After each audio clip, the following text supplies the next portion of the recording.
মনের দিক থেকে এখনো তারা দেশের স্বাধীনতাকে স্বীকার করতে পারে নাই। দুইটা শক্তির বিরুদ্ধে লড়াই করে বিএনপি টিকে আছে এবং টিকে থাকবে। আজকে দুইটি শক্তির বিরুদ্ধে লড়াই করে কিন্তু বিএনপি টিকে আছে এবং টিকে আছে জনগণকে সাথে নিয়ে, জোর জবরদস্তি করে না।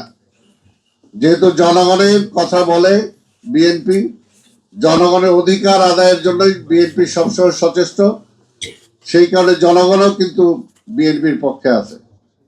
আজকে মাত্র কতদিন সময় আছে, এখনই অল্প সময়ের মধ্যেই এই বিএনপিকে, এই পার্লামেন্টকে, এই সরকারকে তারা বিভিন্নভাবে চেষ্টা করছে খাটো করার জন্য এবং দেশের যাতে স্বাভাবিকভাবে চলতে না পারে একটা অস্বাভাবিক পরিস্থিতির দিকে ঠেলে দেওয়ার জন্য। এটা কারা চেতে পারে? যারা দেশকে ভালোবাসে না।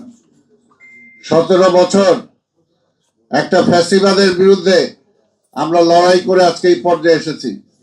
বাংলাদেশের প্রত্যেকটি রাষ্ট্রীয় প্রতিষ্ঠান আজকে ধ্বংস।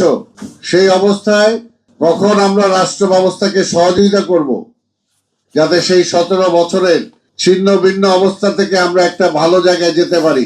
সেটাকে সহযোগিতা না করে আমরা কি দেখলাম? প্রথম যেদিন পার্লামেন্ট শুরু হলো, বাংলাদেশের জাতীয় সঙ্গীত যখন বাজলো তখন তাদের ভূমিকা কি ছিল আমরা দেখেছি। তার মানে মনের দিক থেকে এখনো তারা দেশের স্বাধীনতাকে স্বীকার করতে পারে নাই। এর জন্যই দুইটা শক্তির বিরুদ্ধে লড়াই করে বিএনপি টিকে আছে এবং টিকে থাকবে। এবং এটা কিন্তু পরিষ্কার সত্য কথা। সে একটা কথাই বলবো যে দুইজনের মনেই কিন্তু পাকিস্তান।